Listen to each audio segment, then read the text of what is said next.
우리 한국인에게 아주 적합한 성격 특성 모형이라고 알려진 헥사코어 검사를 소개해 드리려고 합니다. MBTI보다 덜 흥미롭습니다. 하지만 더 정확하죠. 왜 그거 아세요?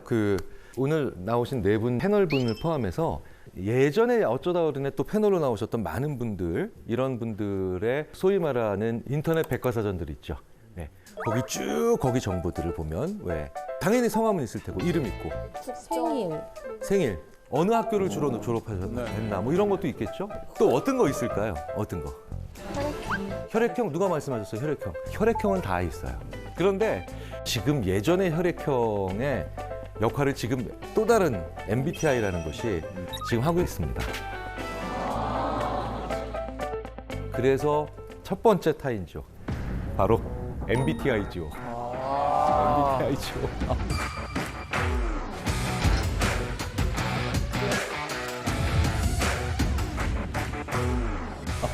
MBTI. 많은 분들이 지금 공감하셨어요. 정말 MBTI 너무 집착하는 사람들이 많다. 혹시 이 자리에 MBTI 검사를 한 번도 해본 적이 없다.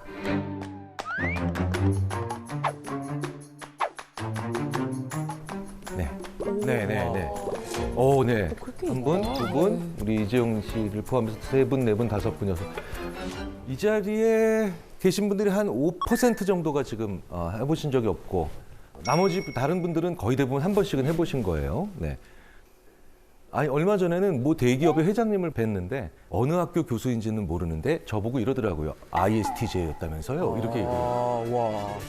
심지어는 왜 직원 뽑을 때 우리는 어떤 유형만 뽑겠다 이런 분들도 계시거든요. 실제로 MBTI로 사람 뽑겠다는 구인 광고가 있습니다. 우와. 저희는 MBTI를 보고 뽑아요. 네. ENTJ를 안 뽑는다는 겁니다. 아니 근데 왜 ENTJ가 진짜 되게 성격도 좋고 꼼꼼하고 약간 그런 성향인데 왜 ENTJ를 도대체 안 뽑는다는 거죠? 본인이 혹시 ENTJ이신가요? 네, 저 ENTJ. 네. 일로서 정확한 사람인데. 네.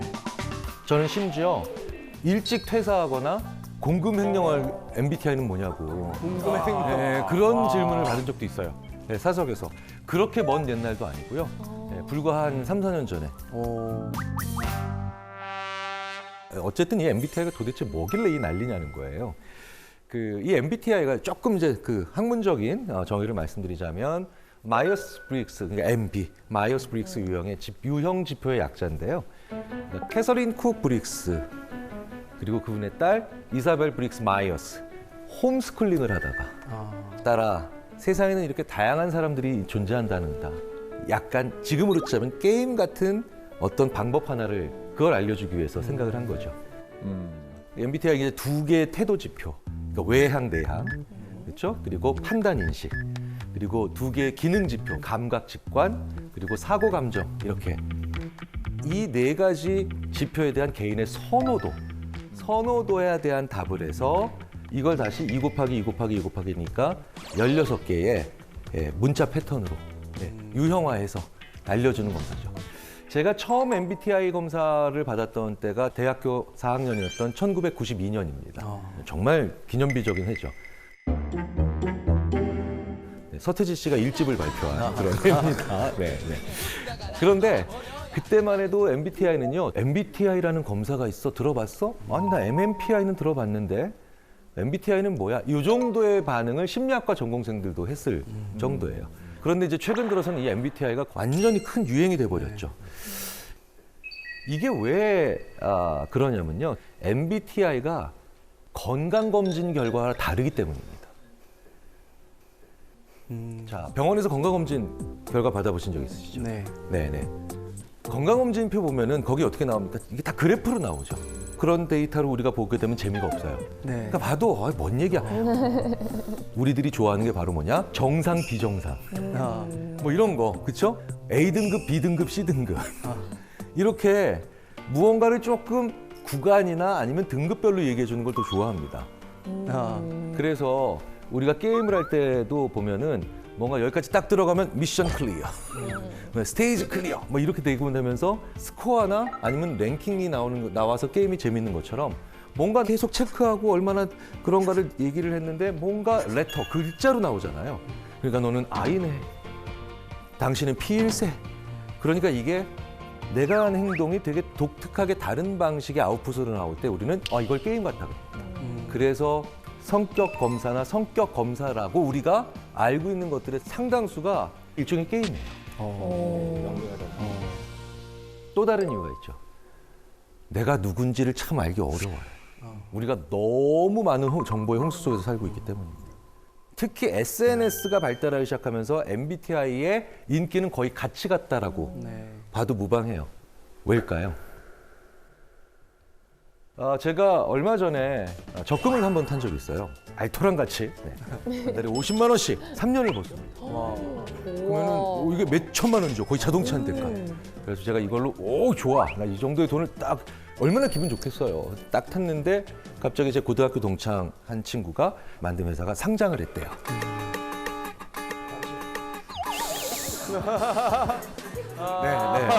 네. 제가 3년 동안 모은 돈이 걔가 어제부로 벌은 돈의 1%가 안 되더라고요. 그러니까 저는 그저께까지는 이 지구상에서 제일 큰 부자인 것처럼 넉넉한 마음을 가지다가 불과 36시간 후인 오늘 아침에 어떤 식의 느낌입니까? 진짜 아무것도 아닌 존재처럼. 이 과거에는 이런 방식의 느낌을 가질 수가 없죠. 그러니까 내가 어떤 사람인가를 알아가고 그다음에 느끼는 게 나의 어떤 정체감이라고 하는데 이게 너무나도 쉽게 바뀌는 거예요. 그래서 안 변하는 내가 무엇인지 궁금한 겁니다. 나의 안 변하는 건 뭘까? 네. 자, 그런데 MBTI라고 하는 것을 우리가 과연 어디까지 믿을 수 있고 그리고 어떠한 상황에서 믿어야 되는지에 대해서는 우리가 좀 생각을 해볼 필요가 있죠. 자, 나 MBTI를 3번 이상 해봤는데 3번 다 완전히 똑같았다. 계세요? 혹시 손 들어보세요. 네. 그러니까 의외로 많지 않다는 거예요. 3번 다 ENTJ. 네, 저는 늘 3번 이상 해봤는데 늘 ENTJ. ENTJ였나요? 네. 오, 독특하시다.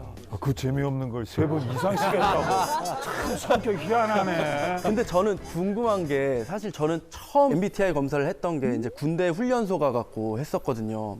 근데 그때는 되게 길었어요. 검사 문항도 굉장히 많고 요즘 그 저희가 이제 어플이나 뭐 이렇게 나오는 검사들은 조금 간략하게 한 10분 안에 끝날 수 있잖아요. 그게 좀 신뢰도가 있는 검사인가요?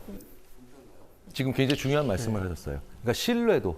이 검사에는요, 신뢰도와 타당도라는 게 있어요. 신뢰도는 뭐냐면 사람이 그대로라면 결과도 그대로여야 되죠. 예를 들자면 이런 겁니다. 저의 머리 둘레 같은 거. 굉장히 신뢰롭죠. 어제 쟤도, 내일 쟤도, 그렇죠? 똑같아. 네, 똑같겠죠. 그냥 크겠죠. 네, 머리 둘레. 네. 하지만 저의 머리 둘레로 저의 지능을 판단한다. 그랬으면 좋겠어요. 말도 안 되는 거죠. 이게 그러니까 저의 머리 둘레는 신뢰도는 굉장히 높지만 저의 머리 둘레로 지능이 얼마나 높은가를 얘기한다는 건 전혀 타당하지 않죠. 그러니까 신뢰도가 높은 거랑 타당도가 높은 거 양쪽 다 있어야 되거든요. 네. 자, 그런데 이 MBTI는 이런 측면에서는 약간 제한점이 있겠죠. MBTI는 저는 굉장히 많이 변했어요. 1992년에 처음 받았을 때 ISTJ였습니다. ISTJ. 네. 그런데 2010년에 제가 또 한 번 해봤어요. ENTP예요. 네. T만 빼놓고 싹 다 바꾼 거죠. 다 변하셨네. 네. 최근에 다시 해봤습니다. 도로 ISTJ예요. 와. 성격 검사라고 부르는 데는 그러면 무리가 있다는 거죠. 성격은 그 사람의 고유한 속성이고 그리고 잘 안 변하는 속성이거든요. 잘 생각해 보세요. 고등학교 졸업할 무렵 되게 말 많았던 친구는 지금도 말 많아요. 그리고 그때도 계속 시간 약속 많이 어기던 친구는 지금도 시간 약속 많이 어기고요. 그리고 그때도 굉장히 고독했던 친구는 지금도 고독합니다. 성격은 그 사람의 잘 변하지 않는 고유한 속성에 가까운데 MBTI는 굉장히 많이 바뀌더라고요. 자, 그런데 저 같은 분 많이 계실 거예요. 어떻게 나오나요? ISFJ. ISFJ. 굉장히 내향적이고 현실적이고 공감을 잘하고 계획적인 사람이시겠죠? 대충은 맞는데요. 네, 제가 다시 했을 때는 INFJ로 나온 거예요. 그래서 두 개 특징을 이렇게 쭉 보다 보면 나는 INFJ 쪽에 더 가깝나 약간 이런 생각이 들거든요. 그거는 MBTI라고 하는 검사가 잘못돼서가 아니라 MBTI가 그 사람의 안 변하는, 거의 잘 변하지 않는 고유한 속성을 보는데 적합한 문항이 아니라는 뜻입니다. 네. 자, 예를 들자면 제가 원래 문항에서 좀 각색을 해서 말씀을 드릴게요. 입사한 지 한 3개월 정도 된 신입사원들한테 MBTI를 보면 굉장히 I가 갑자기 증가해요. 그 왠지 아세요? 이런 류의 문항에 다 예스를 해야 됩니다. 나는 남의 말을 경청한다. 신입사원이 경청하지 않으면 어떡할 거예요? 그죠? 예, 경청해야지. 그래야지. 예, 그런데 그 회사의 전무님들 정도 되면 자기 사업 분야 하나씩을 다 총괄하는 분들이거든요. 그럼 그분들은 다 해보면 놀래요. 오, 내가 E로 변했어요. 예, 다 외향적으로 변한 것 같아요. 왜? 이런 문항에 또 예스를 해야죠. 이런 류의 문항에 나는 주도적으로 얘기한다. 예, 전무님이 주도적으로 얘기 안 하면 큰일 나죠. 그래서 제가 이렇게 보통 많이 말씀을 드려요. MBTI는 당신께서 지난 3, 4년 동안 어떤 사회적 얼굴로 사셨는지, 당신이 지난 3, 4년 동안 어떤 사회적 카드로 사셨는지를 보여주는 그런 문항들로 구성되어 있습니다. 그래서 저는 1992년에 ISTJ였던 거예요. 왜? 저는 대학교 4학년이었거든요, 그때. 계속해서 공부를 했어요. 계속해서. 집중해야 되고, 그다음에 교수님의 말에도 토시 하나 안 틀리고 제가 귀를 기울여야 되고. 근데 2010년에 갑자기 E로 확 변했네요. 그렇죠? 제가 왜 그런가 봤더니 2010년에 드디어 조교수에서 끝나고 부교수가 됐어요. 이게 신임이었던 조교수 시절에 비해서 부교수가 되면 이게 발언권들이 좀 많이 생깁니다. 그리고 또 얘기를 하라고 시켜요. 대학에서 얘기를 좀 의견을 내보라고. 근데 최근에 받았던 건 ISTJ로 다시 돌아왔죠. 그래서 제가 왜 그런가 봤더니 집에서 하는 거예요. 너무너무 차분히 있고 싶은 집에서 이걸 했더니 이젠 심지어 과거도 아닌 앞으로의 내 소망을 거기다 적어내요. 그러니까 MBTI는 지금까지 나의 사회적 전략이었구나. 나의 사회적 얼굴이었구나. 이런 것으로 생각을 해보면 되고요. 내가 나를 제대로 돌아볼 수 있는 아주 재미있는 마중물은 될 수 있지만 타고난 기질, 본성, 발전 가능성, 심지어 업무 적합도 이런 걸 판단할 수 있는 도구는 아니라는 거예요. MBTI는 엉망인 검사도 아니고 만병통치인 검사도 아니에요. 다만 오남용되고 있는 검사라는 거예요. 이 다양한 인간을 16가지의 성격 유형에 맞춰서 재단하거나 아니면 그 16종 중에 하나라고 판단하는 우를 범하지 말자는 거죠. 자, 그렇다면 모든 심리검사가 다 오남용되고 있는 건 아니죠. 연구자들이 정말 수십 년 동안 계속해서 타당화나 아니면 신뢰도를 확보하는 절차를 거쳐서 성격을 꽤 제대로 알아볼 수 있는 그런 검사들은 분명히 존재합니다. 그래서 오늘은 심리학에서 사용되고 있는 성격 검사 가운데 잘 알려져 있고 또 게다가 우리 한국 사람들, 우리 한국인에게 아주 적합한 성격 특성 모형이라고 알려진 헥사코어 검사를 소개해 드리려고 합니다. MBTI보다 덜 흥미롭습니다. 하지만 더 정확하죠. 네네. 원래 심리학에서는 5개의 성격 요인이 있다라고 보통 얘기를 합니다. 그게 바로 뭐냐면 개방성, 성실성, 원만성, 외향성, 정서성이에요. 자, 그런데 이 5개는 대부분의 문화권에서 5요인, 5개의 요인이라고 해서 많이 연구했는데 최근에 이 6번째인 정직 겸손성. 네. 이게 또 굉장히 또 중요한 하나의 요인이다라고 이야기를 하는 그런 중요도를 제기하는 그런 연구진들이 나왔고요. 그 중에 한 분이 캐나다 캘거리 대학에 있는 이기범 교수님이라고 하는 분입니다. 웨스턴 온타리오 대학에서 박사과정을 밟고 있을 때 자기 동료 마이클 애시턴이라고 하는 이 두 대학원생이 이상하게 5개로 안 묶이고 6개로 묶이더래요. 요인 분석을 해봤더니. 그런데 연구가 참 재밌는 게 첫 번째, 두 번째 연구자들이 이걸 버리면 나머지 연구자들도 별 생각 없이 6번째를 버려요. 그냥 이게 요인이 아닐 거라고 생각해서. 그런데 이 두 분은 이거 묶일 수 있을 것 같은데? 라고 하면서 기존의 5개의 요인이라고 보고를 했던 연구자들에게 다 이메일 보내고 전화하고 그다음에 편지 보내서 혹시 6개 요인으로 묶이는 것 같지 않우? 라고 물어보기 시작한 겁니다. 그랬더니 그러게 이 6번째 뭐지? 그래서 이 6가지 요인에 이름을 붙여보자. 그게 정직 겸손성이라는 거죠. 그래서 정말 오랜 시간의 노력 끝에 만들어진 검사고 현재 굉장히 많이 심리학자들이 사용하고 있는 그런 연구죠. 어떤 항목으로 이렇게 구성이 되어 있느냐면요. 자, 미술관에 가는 것을 지루하게 느낀다. 자, 다른 사람들이 내 방이나 책상이 지저분하다고 가끔씩 놀린다. 싫어하는 사람에게 얻고 싶은 것이 있다면 그 사람에게 친한 척 할 것이다. 되게 민망한 문항이죠. 근데 한 번쯤 이거 사실 우리가 제일 고민되는 문항이죠. 네. 사실은 이런 문항이 우리에게 있어서 한국 사람들한테 되게 중요한 문항입니다. 이런 식으로 문항이 100개, 질문이 100개 정도 이어지는 거예요. 네, 시간이 좀 걸리죠. 자, 여기 계신 분들과 이거 100개를 다 하면, 네, 오늘 시간 다 지나니까 다 해볼 수는 없어서 미리 옆에 계신 네 분의 패널께 저희가 부탁을 드렸어요. 미리 검사를 진행했다는 거죠. 네. 결과를 보실까요? 네.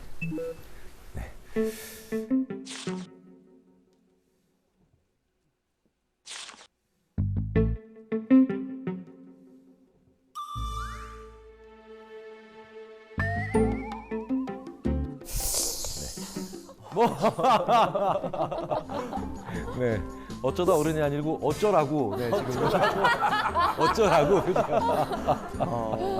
네, 뭐 어쨌든 네 분이 많이 다르죠. 달라요. 이 각자 네 분이 도드라지는 항목들이 있어요. 그렇죠? 도드라지는 항목들이 있습니다. 이제 이 네 분은 각자 좋은 게 내 쪽으로 내가 뾰족한데 내가 좋은 게 와 있어야 될 텐데라고 생각하실 텐데요. 되게 떨리는데요. 그게 어떤 항목인지 한번 보도록 하겠습니다. 네.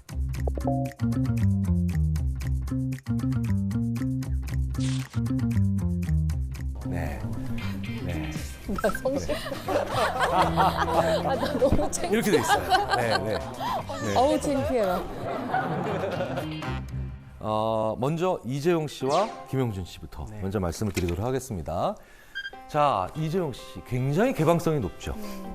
자, 여기서 이 개방적이다라고 하는 건 내가 틀렸다라는 걸 알려주는 사람을 거부하지 않는 거예요. 그리고 내가 몰랐던 사실을 내가 알게 되는 걸 두려워하지 않는 겁니다. 그거 네. 진짜 많아. 그래서 소위 말해서 미국 같은 경우에는 청년들의 스타트업이 많은 주일수록 그 주의 개방성이 높아요.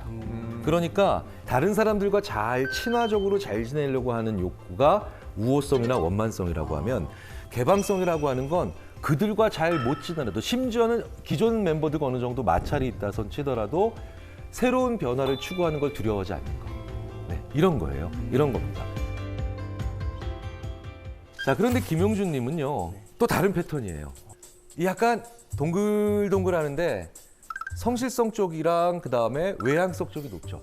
사실은 여기서 가장 외향적인 분이 김용준 씨예요. 예, 외향적.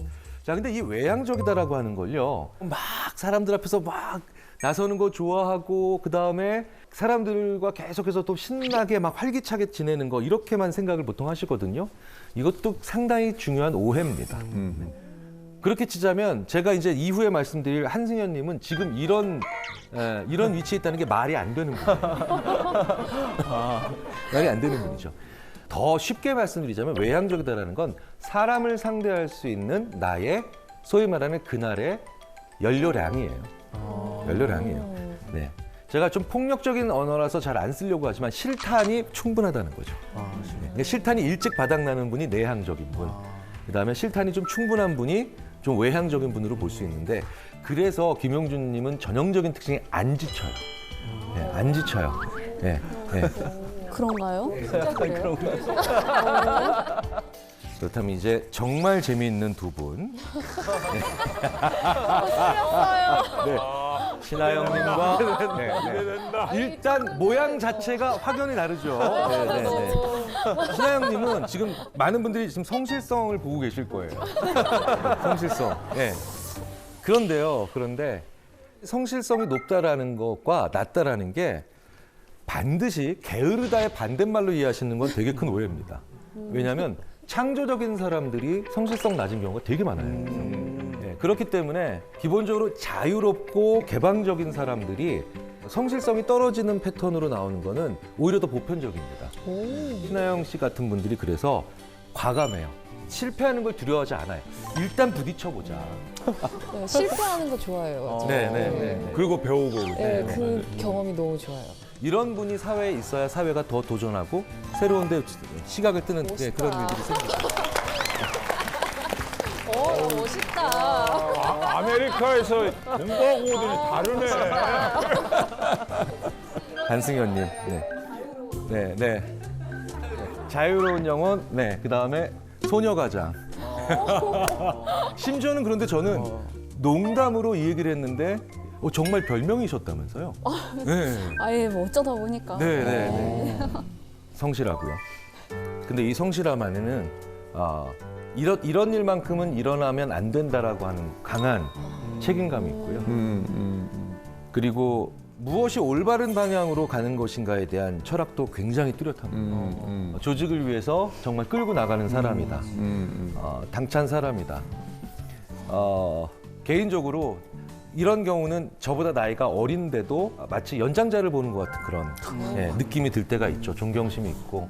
근데 하나 걱정되는 건 이런 분들은 자기 인생에서 행복이 무엇일지 한번 고민을 해보셔야 돼요. 내 인생에서 행복이.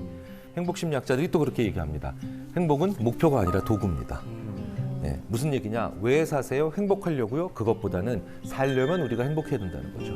자주 조금씩 늘 행복해야 되는데 이 책임감 강한 분들, 윤리의식 강한 분들, 성실함까지 같이 가지고 있으면서도 늘 도전하는 분들이 쭉 나중에 보고 보면 이분이 근데 행복할 데가 없어요. 성취가 그렇게 많은데도. 그래서 조언을 하나 드리자면 여기서 조금 더 즐거운 삶도 집어넣으시면 어떨까라는 생각이 들어서 말씀을 드렸고요. 이 헥사코 검사도 나중에 한번 받아보시면요. 아주 재미있는, 더 중요한 건 사람을 유형화하지 않는 데 가장 중점을 둔 검사 결과라는 걸 말씀을 드리고 싶습니다. 자, 이런 테스트를 하는 이유는 뭘까요? 바로 자신과 타인을 더 정확하게 그리고 본질적으로 알고 싶어 하는 거죠. 제가 얼마 전에 자동차를 한 대 구입을 했는데 이제 종이로 인쇄를 안 하더라고요, 매뉴얼을. PDF 파일로 이렇게 주는데 그걸 제가 읽고 있더라고요. 자동차 매뉴얼을. 왜냐하면 제가 무려 6번이나 이런 경험이 있거든요. 제가 차를 팔았습니다. 이제 신차를 구입해서 뭐 5년이든 10년이든 타고 팔았는데 판날 알게 된 거예요. 그 기능이 있었다는 거예요. 맞아. 이런 수납 공간이 있었네 이러면서 이런 버튼이 있었어. 저는 무려 5년이나 탄 차에 공기청정 기능이 있다는 걸 몰랐었어요. 잠깐 이거 되게 창피한 건데. 하다못해 몇 년 쓰고 내가 치울 기계도 그렇게 매뉴얼을 읽는데 사람에 대해서 너무 쉽게 우리가 알려고 하고 간편하게 알려고 하는 거 아닌가라고 싶은데요. 그래서 사람에 대해서 진짜 깊은 고민을 해야 됩니다. 우리가 진짜 알고 싶은 건 그런 사람들이 왜 그런가와 우리가 어떻게 대처해 나가야 되는가를 알고 싶은데 굉장히 우리는 엉뚱하게도 MBTI를 알고 싶어하고 알게 된 건 MBTI니까 그 사람들이 이런 경향을 보일 거라고 우리는 계속 연결짓고 있죠. 사실은 그렇게 생각하기보다는 인간을 정말 우리가 깊게 제대로 이해하려면 그 사람들의 마음을 하나하나씩 그때마다 제대로 들여다볼 수 있는 그런 눈이 필요하겠죠. 막말을 들으면 어떤 기분일까요? 만약에 다짜고짜 와서 그냥 막 막말을 했어요. 쌍욕을 하고. 어떻게 반응하십니까? 어떠실 것 같아요, 기분이? 아이고, 기분이 아니죠. 그냥. 나를 때리는 것도 아닌데 사실은 거의 뭐 내 얼굴에 침 뱉은 거와 똑같은 그런 똑같은 느낌이죠. 거죠. 네. 그런 모욕감 앞에서 누가 네, 이렇게 네. 편안할 수 있겠어요. 저는 좀 회피하는 것 같아요. 자리를 떠나거나 아니면 그냥 무시할 것 같아요, 저는. 저도 어렸을 때는 그냥 못 들은 척을 했었는데 좀 나이가 들면서는 그냥 이렇게 반응해주는 내 에너지가 너무 아까워서 그냥 삥긋 웃어줘요. 그냥 아 예. 그럼 진짜 열받겠다. 동의심이다. 이 막말은요, 특히 21세기 들어와서 굉장히. 그런데 막말을 찾아보면 연관 검색어가 프리 스피치로 나와요. 그러니까 자유로워지기 때문에 우리가 막말하는 거죠. 19세기보다 20세기가 더 자유로웠잖아요. 20세기보다는 21세기가 좀 더 자유로웠죠. 우리가 자유롭게 얘기할 수 있는 사회로 가는 과정에서 그 막말이 다시 한번 또 뜨고 있죠. 굉장히 큰 염려가 되고 있죠. 이 막말이라는 게 결국은 근본적으로 보면 혐오입니다. 근데 혐오는 굉장히 중요한 생존적 반응이에요. 자, 지금 이 앞에 누가 변을 봤어요. 변을 봤어요. 그렇죠. 바로 하시죠. 여기서의 호기심을 느낀다? 얘는 어떤 느낌일까? 딱. 그렇죠. 그런 사람은 오래 못 살겠죠. 혐오라고 하는 건 인간이 생존하기 위해서 가져야 되는 가장 중요한 기본적이고 즉각적 감정입니다. 그래서 이걸 뒤집어서 얘기하자면 혐오, 막말 이런 것들이 많은 사람들이 있죠. 이 사람들은 의식적이든 무의식적이든 자기가 지금 굉장히 위급한 사람이에요. 그게 목숨과 같은 것도 있지만 지위, 그렇죠? 경제, 부 이런 것들 다 관련이 돼 있다라는 겁니다. 혐오와 혹은 혐오에 준하는 그런 불쾌감은 안 느끼는 게 그러니까 비정상이지 오히려 느끼는 건 정상이죠. 문제는 표현하는 게 말이 안 된다는 거예요. 이건 되게 다른 얘기예요.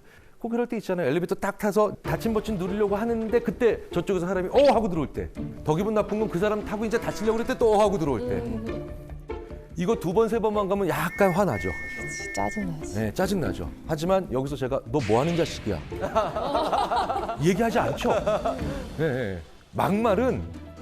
막말에 해당하는 생각을 해서가 문제가 아니라 막말을 하기 때문에 문제인 거예요. 네, 이건 되게 중요한 차이라는 겁니다.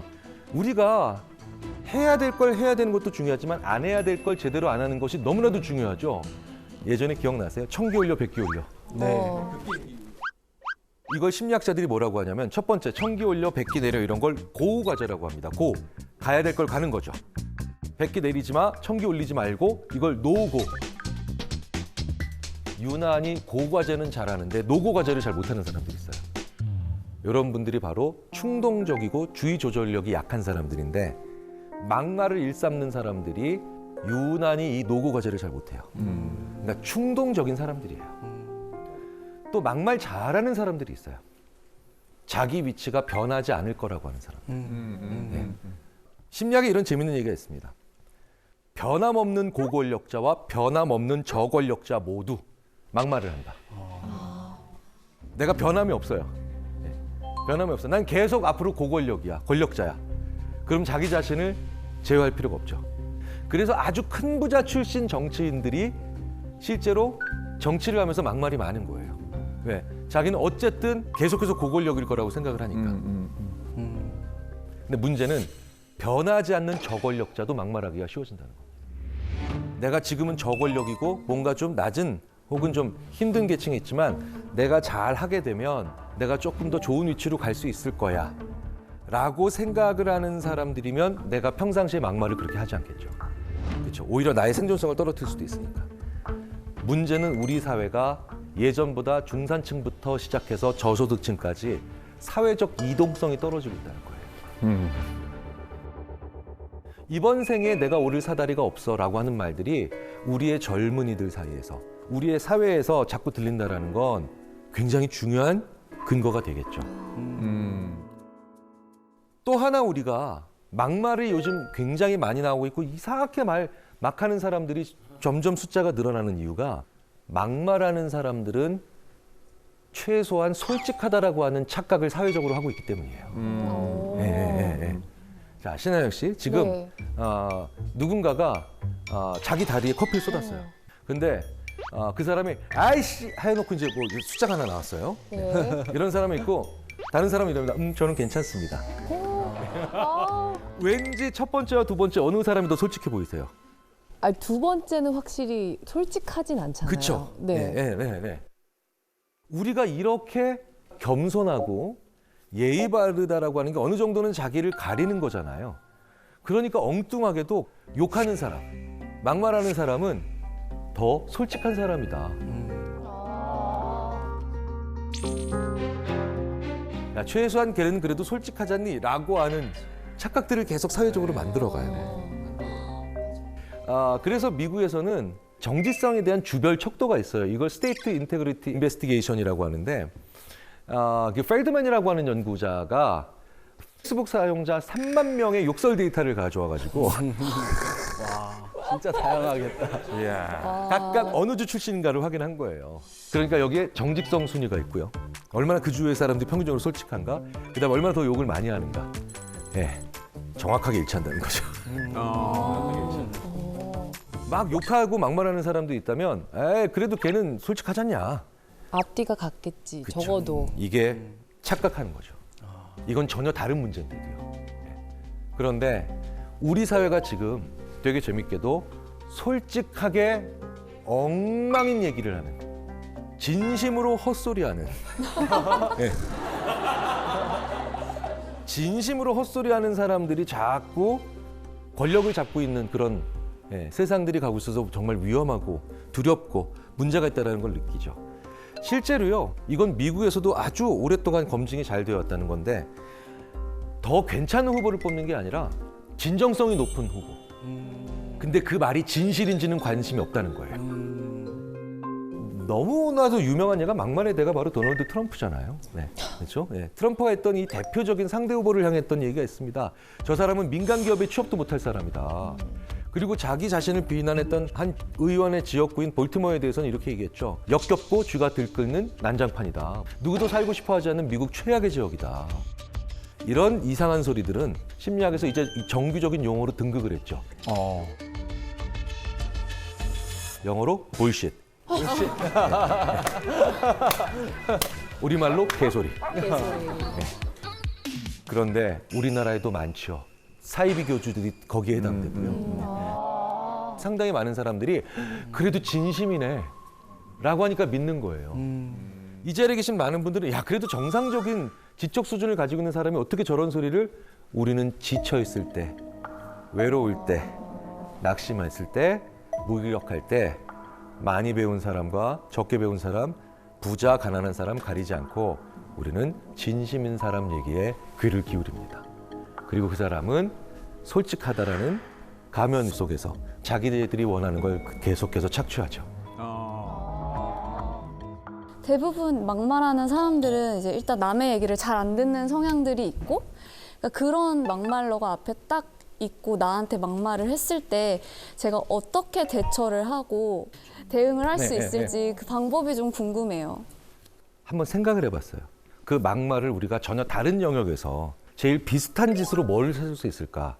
다른 심리학자들이랑 한번 얘기를 해봤더니요, 이러더라고요. 그 인간들이 우리한테 바바리맨 짓을 하는 거라고. 왜냐, 바바리맨이 와서 슉 하고 자기 짓을 하고 나가죠. 근데 우리가 받는 충격은 굉장히 심하고, 그리고 사회적으로 문제가 커지며 굉장히 그들은 이상한 걸 우리로 하여금 취하고 가요. 그렇죠? 육체적 막말이죠. 근데 재밌는 건 바바리맨들에게 네가 제일 범행하기 쉽고 계속 범행을 집중적으로 하게 되는, 지속하게 되는 그런 사람이 누구야? 라고 하면 못 본 척 지나가는 사람. 네. 왜? 그럼 계속 쫓아가면서 해도 되는 거예요. 더 해주고 싶어. 네네. 심리학에 또 이런 얘기가 있죠. 막말을 통해 승리한 사람 모두 결국 다음 승리를 막말을 통해 갈구한다. 그래서 반드시 반응해야 됩니다. 근데 그 반응을 같은 방식으로, 그럼 네가 벗었어, 나도 벗었어, 이건 아니잖아요. 네. 그 막말에 대해서 똑같이 막말로 비난하는 건 오히려 문제를 꼬이게 만들어내는 거죠. 네. 그런 막말하는 사람이 왔을 때 내가 어떻게 얘기해야 되는가? 웃지 말고, 화내지 말고, 단호한 언어. 이 삼박자를 다 가지셔야 돼요. 쉽지 않죠. 당황스러우니까. 왜 그렇겠어요? 자주 있는 일이 아니니까. 연습하셔야 된다는 거예요. 저는 내용은 단호하게, 그 다음에 말투는 친근하게. 그래서 절대 안 돼. 절대 안 돼. 잘 연습해 놓으십시오. 자기 색깔을 가지고 있는. 답은 나만 알고 있는 겁니다. 늘 밝은 사람들. 속을 모르겠는 사람들. 늘 웃고. 근데 이런 분들도 누군가에겐 사실 의외로 지옥일 수 있습니다. 긍정적인 수준을 넘어서 이 사람은 늘 밝은 모습만 나한테 보여주니까 오히려 내가 이 사람한테 나는 어떤 문제가 있는 사람이 아닌가 싶을 때가 있는 그런 경우가 있더라는 거예요. 이런 경우를 심리학자들이 부적절하게 밝은 사람이라고 표현합니다.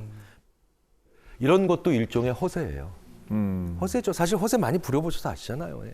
저도 옛날에 길 가다가 한번 넘어졌는데 내 친구가 야 괜찮아. 이거 있잖아요. 야 너 엉덩이에서 피 아니야. 사실 사람들은 내가 남들에게 약하게 보이기 싫고 내가 남들에게 동정받기 싫다라고 하는 그런 욕구가 있죠. 그런데 괜찮지 않은데 괜찮은 척하는 걸 너무 끈질기게 하는 사람들은 첫 번째, 그냥 말 그대로 남에게 피해 주는 게 너무 싫은 사람들. 이런 사람도 있어요. 두 번째 유형으로는 내가 화나고 슬프고 괴롭고 힘들다는 걸 보여주면 사람들이 자기를 안 좋게 볼 가능성이 높아진다라고 불안해하는 사람들이죠. 사실 이런 유형이요, 진짜 위험한 게 과로사가 쉬워요.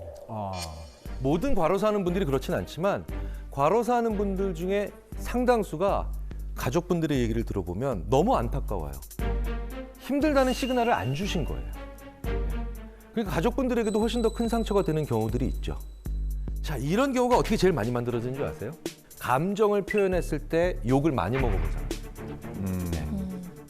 어렸을 때부터 힘들다, 아프다라고 하는 표현을 너무 못하게 그런 과정을 거친 겁니다.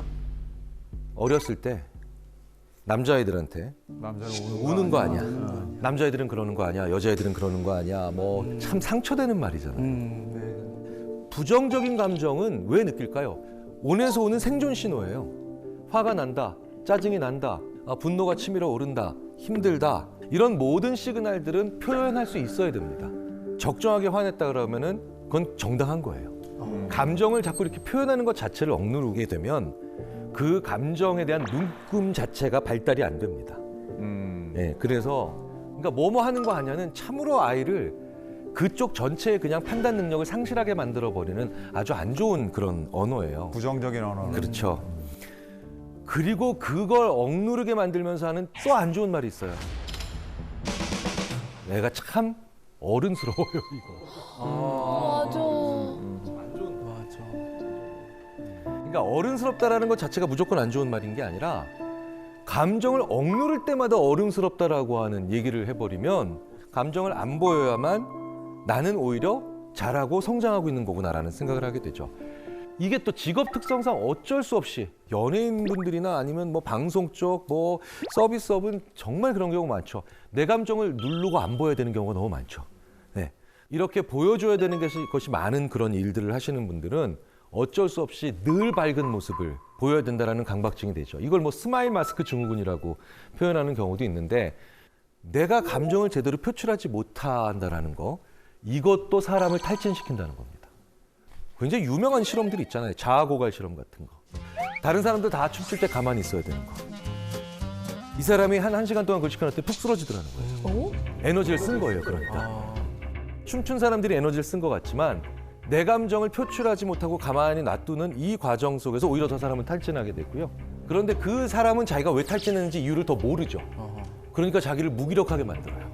심하면 이게 조울증이나 아니면 양극성 우울 장애로까지도 이어질 수 있는 그런 경우가 있기 때문에 자기 감정을 어느 정도는 표출할 수 있는 그런 것들이 필요하죠.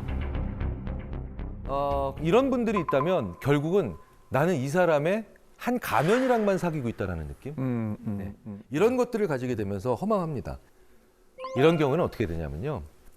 그 사람이 자기 패를 보일 때에만 내 패를 먼저 내가 보여줘야 됩니다.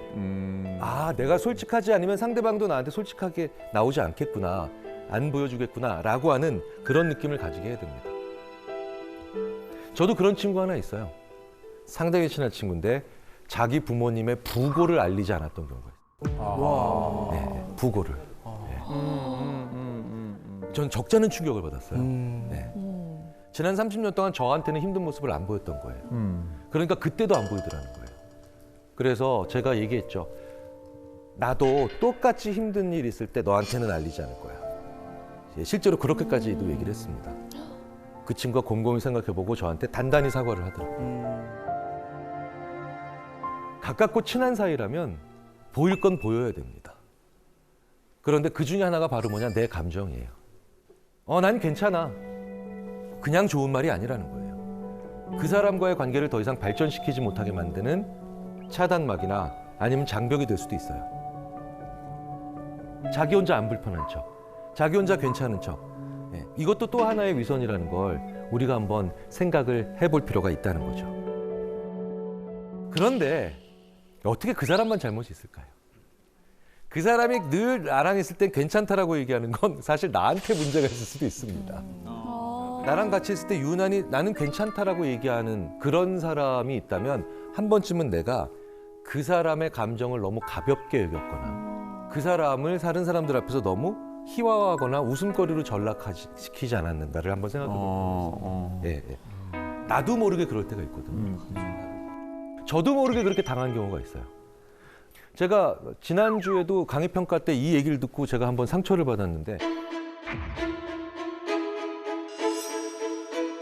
강의평가 때 머리 크다는 얘기는 왜 쓰는 거예요? 이야, 정말 온 마음을 다해서 색출하고 싶은데 자기 외모 신체 컴플렉스가 누구나 다 있잖아요. 어느 정도는. 그래서 짧은 다리, 그다음에 큰 머리 뭐 이런 거에 대해서 저도 조금씩 저희 컴플렉스가 있었는데 유난히 그때 저만 보면 야 짤다리라고 하면서 짧은 다리 친구 같다라고 놀리던 키 큰 친구가 있었어요. 지금은 그 친구가 짤다리라고 막 옆에 계속 쫓아다니면서 놀려도 전혀 상처를 안 받아요. 야 짧으니까 안 넘어지잖아요. 무게중심이 밑에 있는 게. 한국 유도가 왜 이기는 줄 알아 임마? 안 넘어가는 줄 알아? 막 이러면서 이제 쉽게 오히려 즐기면서 얘기를 하는데 저한테 한 대학교 1학년 그 시기에 유난히 고농담을 많이 했던 그 친구는 전혀 악의가 없는 친구였거든요. 저도 한 10년이 지나고 난 다음에 문득 깨닫게 되더라고요. 아, 내가 유난히 얘 앞에서는 괜찮은 척하고 있다는 거예요. 네. 이 사람한테서는 내가 약점 보이기가 싫고 내가 만약에 힘들어한다라는 건 내가 뭔가 패자가 되고 있다라는 그런 생각을 저도 모르게 하고 있더라는 거예요. 그 친구한테 그런 입장이 된 게 아닐까라는 생각을 해볼 필요도 있죠. 항상 밝은 게 그런데 꼭 안 좋은 것만은 아니죠. 긍정적인 경우도 있습니다. 바로 이런 거예요. 아주 자기 인식 능력이 좋은 사람들. 주위에 이런 분들 있죠. 오늘은 안 나가야 되겠어. 그래서 왜? 그랬더니 오늘 나가면 말싸움 딱 붙어서 싸우기 딱 좋은 날이야. 오늘은 안 나가는 게 상책이야. 전 처음에 너무 재수가 없어가지고 야, 네가 무슨 노스트라다무스야? 네가 그걸 어떻게 알아? 그런데요. 그 친구는 저보다 한 10년 먼저 자기가 자기를 볼 수 있는 능력을 생각해서 이제 그게 되고 있는 거더라고요. 그냥 귀찮아서가 아니라 이런 상태에서 나가면 많이 지칠 것 같다. 상처받을 것 같다. 이런 것들 있잖아요. 자기가 밝을 수 있을 때에만 밖에 나올 수 있는 정도의 사람들. 그만큼 내가 나를 잘 알고 있다는 거예요. 이거 진짜 기령 좋은 사람. 내 감정이 무엇을 말하고 있는지를 내 감정 상태가 어떤 시그널을 주고 있는지를 또 정확히 아는 거. 이걸 메타 정서라고 하죠. 메타 정서가 좋은 사람들이 이런 분들이에요. 내가 기쁨에 민감한 날 밖에 나가서 재밌게 놀고 화에 민감한 날 사람들한테 거리 두고 그리고 우울에 민감한 날 혼자 있지 않고 조금이라도 뭔가 사람들과의 접촉을 만들어내는 거죠. 위에서 쳐다볼 수 있는 이런 메타 정서 능력이 떨어지는 분들은 화에 민감하고 예민한 날에 사람들 만나러 나가요. 굳이. 네, 바로 싸우죠. 그 시그널들을 제대로 파악하지 못하니까 맨날 친구들끼리 뭐 칼부림 났네 시작해가지고 어떻게 모임에서 만나서 뭐 의절했네 이런 사람들이죠. 저는 나이 들어가면서 우리가 가져야 되는 중요한 자기인식 능력 중에 하나라고 이걸 봅니다. 항상 밝은 사람들을요. 위선적이다 라고만 보시기 전에 이 사람이 자기 감정을 정말 잘 파악할 수 있는 사람이구나 라는 생각을 해볼 필요가 있어요. 판교 잡스란 말 들어보셨어요? 판교 잡스? 잡스하면 누구 떠오르시나요? 스티브 잡스죠. 판교에 가면요. 정말 많은 IT 쪽의 스타트업들이 있죠. 20대, 30대 성공한 젊은 사업가들이 있어요. 한여름에도 이렇게 입고 나와요. 네, 진짜 스티브 잡스. 네. 이분들 중에 일부가 판교 잡스인데 그 가운데 한 단어가 더 들어가죠. 판교 꼰대 잡스. 저도 그 중에 몇 분을 만나본 적이 있는데요. 40, 60대에 해당하는 분들보다 오히려 더 많이 동풍이에요. 진짜 어떻게 20대에 30대에 어떻게 이런 말을 할 수 있을까? 이렇게 자기 인생관이 확고부동할까? 네. 40, 60대는 그래도 아까 이재용 씨께서도 자꾸 이렇게 저를 눈을 마주치고 계십니다. 어쩔 수 없이. 네. 우리는 그래도 좀 그런 얘기 안 들으려고 노력이라도 하지 않습니까? 네, 그렇죠? 네. 꼰대인 거 알아야죠. 저도 그래서 저만 빼고 대학원생들이 회식하고 MT 가는 거 다 알아요. 네, 다 알아요. 그리고 심지어 지난번에는 MT를 같이 가기로 했는데 굉장히 큰 펜션도 빌렸고요. 자동차도 제 자동차를 가져갔고 갔는데 그래서 제가 몸이 살짝 좋지 않고 코로나 걸리신 분이 바로 옆에 계셨어라고 했더니 네, 편히 쉬십시오. 저희는 알아요. 그래서 어느 정도는 알아요. 근데 진짜 이 젊은 꼰대 이분들은요, 진짜 자기는 절대 아니라고 생각합니다. 왜냐, 내가 젊거든요, 나이가. 그런데 이 사람들이 제일 좋아하는 것 중에 하나가 근데 그렇게 서열을 중요하게 생각해요. 좀 과도하게 싶을 정도로 그 집착을 해요. 그러니까 내가 윗사람이다. 그렇기 때문에 자기중심적인 그 얘기들을 굉장히 많이 하고 자기만 합리적이라고 생각을 하는데 실제로 하나도 합리적이지 않은 거죠. 자, 이렇게 심리학에서 이런 젊은 꼰대들의 특징을 봤는데 몇 가지 유형이 있어요. 첫 번째가 바로 뭐냐? 자, 이렇게 심리학에서 이런 젊은 꼰대들의 특징을 봤는데 몇 가지 유형이 있어요. 첫 번째가 바로 뭐냐? 어린 나이에 크게 성취한 사람. 이렇게 되면 무조건 젊은 꼰대가 된다가 아니라 이분들은 조심하셔야 된다는 뜻이에요. 또 게다가 어린 나이에 큰 성취한 사람들이 절대로 하지 않는 게 질문이에요. 이전 세대와 달리 요즘에는 디지털 네이티브라서 더 이상 선배에게 질문을 많이 할 필요도 없고 실제로도 많이 하지 않기 때문입니다. 내가 인터넷상에서 필요한 지식을 다 가질 수 있다고 생각을 하는 거죠. 그런데 질문을 많이 하지 않는다는 것 자체가 사람을 위험하게 만듭니다. 지식의 양이 많은 게 중요한 게 아니라 그 지식을 어떻게 연결하느냐의 차이가 나죠. 내가 질문해야 그 사람도 질문하거든요. 결국은 질문하고 질문받는 자가 지식을 지혜로 리포맷합니다. 질문하는 후배들이 진짜 성장할 후배들입니다. 두 번째, 자기가 세운 규칙이나 규범으로 굉장히 단순하게 세상을 이해하려고 하는 사람들, 이런 사람들이 또 젊은 꼰대에 해당합니다. 예를 들자면 7시 이전에 출근하지 않는 자는 일하지 않는 자야. 뭐 이런 게 있어요. 심지어는 미신적인 행태를 해요. 7시 이전엔 뭔가 기운에 좋은 기운이 있다는 둥.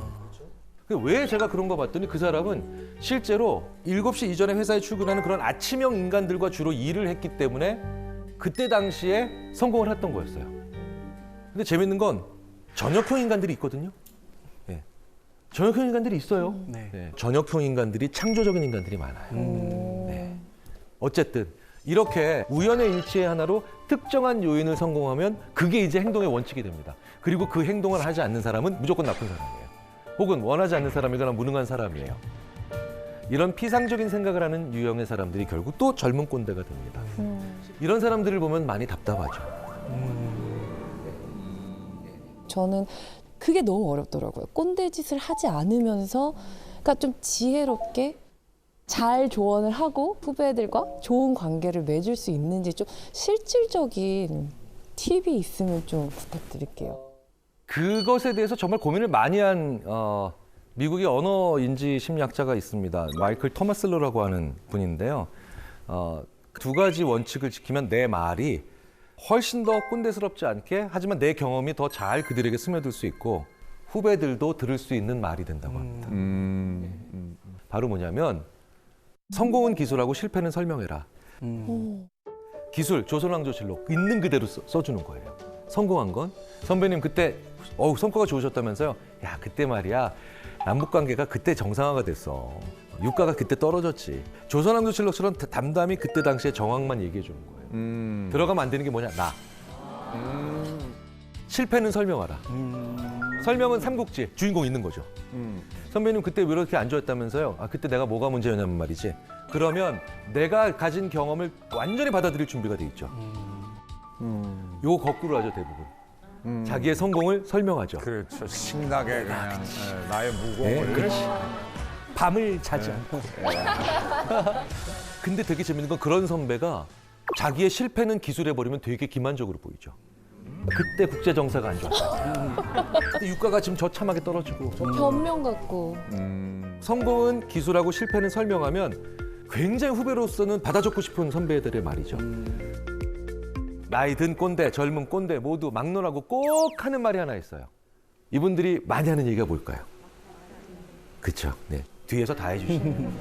1000만 불짜리 그 용어인 것 같아요. 라떼는 말이야. 그쵸? 네, 정말. 그런데요, 하셔도 돼요. 나 때는 말이야, 그 말 자체가 나쁘기보다는 결국 내가 말이야, 너희 때는 말이지, 내가 너희들을 알지, 이렇게 얘기했다는 거예요. 그 세대를 비교해버리면서 혹은 차별하면서 균형이 무너지는 말이 됩니다. 그래서 라떼는 말이야보다는 우리 때는 말이야가 좀 더 괜찮아요. 내가가 아니라 우리 때는 말이야 우리가 이렇게 힘을 합쳤어. 이렇게 얘기하면 그래? 그때는 그렇게 힘을 합쳤다는 거지. 이 선배의 이야기가 그렇게 위선적으로 보이지 않는다는 거예요. 그래서 진짜 안 좋은 칭찬이 바로 뭐냐면 요즘 젊은 사람답지 않게 일을 참 잘해요. 요즘 젊은 사람을 한 방에 보내버리는 말이죠. 근데 우리가 이런 말 되게 많이 해요. 반대로 우리 이재용 씨께서 김용준 씨한테 이런 칭찬 들었다고 생각해 보세요. 기분 되게 이상할걸요? 어머 선배님, 나이 드신 분답지 않게 옷을 참 잘 입으십니다. 나이 드신 분답지 않게 옷을 참 잘 입으십니다. 어머. 그 세대 내를 비교하거나 뭔가 우열을 매기면서 칭찬하거나 아니면 심지어는 덕담해도 좋은 결과는 안 일어납니다. 가장 좋은 칭찬과 대화는 우연한 득점에 있습니다. 어렸을 때 제가 아무 생각 없이 신발을 다 나가실 때 편하게 신도록 돌려놨어요. 그런데 이모 중에 한 분이 이러시더라고요. 어머, 누가 이렇게 기특하게 신발을 다 돌려놨어서 나갈 때 편하게 신기에. 저요, 이모. 아우, 역시 경일. 저한테 40년 동안 기억나는 말이죠. 이렇게 우연한 득점이 있어요. 우리의 뇌는 거기에 강하게 반응합니다. 내가 큰 의미 없이 하는 행동, 아무 생각 없이 하는 행동인데도 이 행동이 조직, 혹은 우리 집, 가정, 혹은 우리 학교에 도움이 되는 이타적인 행동이라면 누군가가 그걸 놓치지 않고 이거 누가 했어? 고마워. 아유, 이거 요긴한 행동이네. 이렇게 덕담 받아본 이런 사람들이 어떤 사람으로 변할까요? 바로 자율적이거든요. 요즘 후배들한테 이런 얘기하는 분들이 있어요. 얘네들 시킨 일만 해. 결국 뒤집으면 무슨 얘기예요? 시킨 일 잘해왔을 때만 내가 칭찬하고 격려했다는 얘기가 되죠. 이렇게 시킨 일 잘해왔을 때만 보상받는 사람들은 정말 시키는 일만 하게 되는 거죠. 우리 어른들이요, 우리 후배 세대들, 우리 자녀 세대들이 큰 의미 없이 하는 행동도 분명히 사회에 도움이 되고 있는 정말 많은 그런 행동들이 있을 겁니다. 그런 행동들을 하나씩 찾아내서 잘했다, 고마워 라고 해주면서 우리는 그들과 훨씬 더 자율적으로 공존할 수 있는 그런 사회가 될 수 있지 않을까라는 생각이 듭니다. 네. 타인에 대해서 알려면요, 제일 좋은 건 이런 표현을 저희들이 많이 씁니다. 그 이해할 수 없는 모습이 분명히 내 안에 있을 거라는 거죠. 네. 그리고 그걸 발견하게 되면 그러면 그때부터는 내가 주인공이 되니까 그 사람이 왜 그러는지를 알아내기가 굉장히 쉬워져요. 내 안에 저 사람이 보이는 아주 이상한 모습이 좀 정도는 약하더라도 나한테 있다라고 하는 걸 알아낼 수 있는 제일 좋은 근거가 바로 뭐냐? 평상시에 일기 써놓으시는 겁니다. 네. 여기서 중요한 팁 하나가 있습니다. 일기를 아침에 쓰세요. 어저께 일어난 일이잖아요. 그 감정 속에서 살짝 벗어나와서 쓰는 거예요. 어제 이런 일 있었고 저런 일 있었고 저런 일 있었는데 이래서 좀 그랬음, 이래서 좀 저랬음. 끝이에요. 그 일기 속에서 원망이나 아니면 행복이나 기쁨이나 막 번민에 막 묻혀 있는 그런 일기가 아니라 그걸 이렇게 한 발자국 떨어져서 이렇게 보는 눈이 생기더라고요. 일기 안에 있는 나와 대화를 하거나 그걸 잘 쳐다보면 내가 나를 볼 줄 아니 타인도 이제 볼 수 있게 된다는 겁니다.